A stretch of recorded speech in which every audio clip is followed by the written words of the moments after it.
Hi అండి, welcome to my channel. శివుడు నిర్గుణుడు, లయకారుడు, నిరాడంబరుడు, విలక్షణమైన వ్యక్తిత్వం, వేషధారణ ఉన్నవాడు. సహజంగా అందరూ అందంగా కనిపించాలి అనుకుంటారు.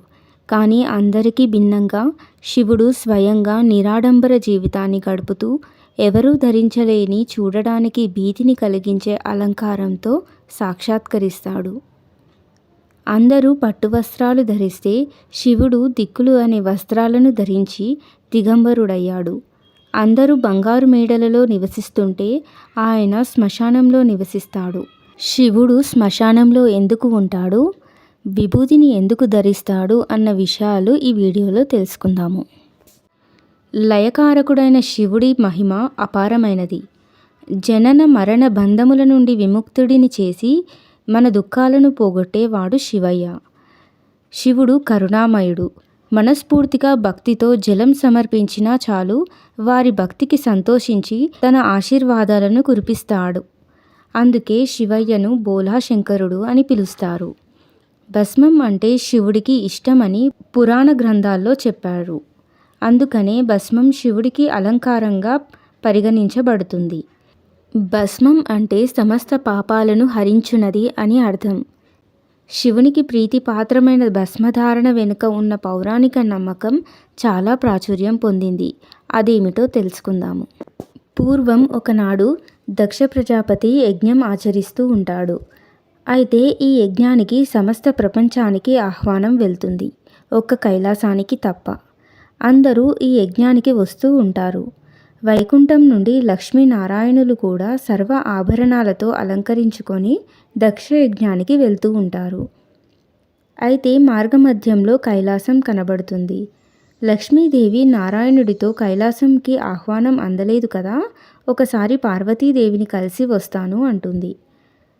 లక్ష్మీదేవిని చూసిన పార్వతీదేవి ఆవిడ సౌందర్యాన్ని, అలంకారాన్ని చూసి ఆనందభరితురాలవుతుంది. అలా లక్ష్మీదేవిని చూసిన పార్వతీదేవి, ఎంతో శోభాయమానంగా ఉన్నావు లక్ష్మి అని అంటుంది. లక్ష్మీదేవి చిరునవ్వు నవ్వి, ఇలా నువ్వు కూడా అలంకరించుకోవచ్చు కదా, సరేలే, మీ తండ్రి గారు ఆచరిస్తున్న యాగానికి వెళ్తున్నాను, మీకు ఆహ్వానం రాలేదట కదా అని పార్వతీదేవిని పరామర్శించి వెళ్తుంది. ఆవిడ అలంకారానికి ముగ్ధురాలైన పార్వతీదేవి తను కూడా అలా అలంకరించుకోవాలి అనుకుంటుంది. ఆభరణాల కోసం కైలాసం అంతా వెతుకుతుంది. ఎక్కడా కనిపించవు. కైలాసంలో అంతా భస్మమే కనబడుతుంది. ఇది చూసిన పార్వతీదేవికి ఆగ్రహం కలిగి శివుడిని అడుగుతుంది. ఐశ్వర్యము లేదు, ఆభరణములు లేవు, ఎక్కడ చూసినా భస్మమే అని చెప్పి చికాకు పడుతుంది. పార్వతీదేవి ఆంతర్యాన్ని గ్రహించిన పరమేశ్వరుడు, నీవు అలంకరించుకోవాలి అంతే కదా, ఇప్పుడే కుబేరుడిని పిలుస్తాను, ఈ భస్మానికి ఎంత ఐశ్వర్యం తూగుతుందో అదంతా నీవే అలంకరించుకో అని కుబేరుడిని పిలుస్తాడు పరమేశ్వరుడు. పార్వతీదేవి తన చేతిలో ఉన్న భస్మాన్ని ఇచ్చి, దీనికి ఎంత ఐశ్వర్యం వచ్చునో అని అడుగుతుంది. అమ్మ, విభూతియే ఐశ్వర్యం, విభూతియే శాశ్వత నిధి, విభూతికి మించిన ఐశ్వర్యం ఎక్కడుంది తల్లి, ఇది ధరించి ఈశ్వరుణ్ణి తరించిన సేవకులకు ఐశ్వర్యమును అనుగ్రహించమని అష్టనిధులకు అధికారిగా ఉండమని నియమించారు పరమేశ్వరుడు. సమస్తము తెలిసిన మీరు నన్ను ఇలా పరీక్షించడం తగునా అమ్మా అని వేడుకుంటాడు.